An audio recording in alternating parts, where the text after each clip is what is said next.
glória. Você deu um aleluia. Porque um aleluia é equivalente a 1000 glórias. Se você cansar de dar glória, comece a dar aleluia. Porque a mesma glória, a mesma aleluia que você dá, ela vai subir, mas quando ela descer, Aleluia, Jesus. ela vai descer diferente. Ela vai descer com poder e com virtude. Eu estava aqui analisando e meditando, e Deus me dizendo, quando um grupo de crianças começou, um grupo de jovens começou a louvar, dizendo: quem mandou largar a rede? Aleluia, Jesus. Quem mandou você parar? Volte para o mar alto, no lugar da tua vergonha. Não é assim?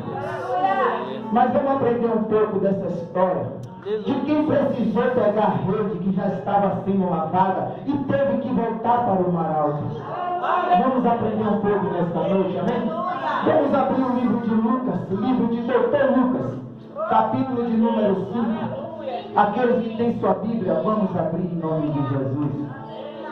E aquele que não tiver nenhum impedimento, vamos se colocar de pé, em reverência não a Pedro, mas a palavra que está sendo e que vai ser ministrada em nome de Jesus.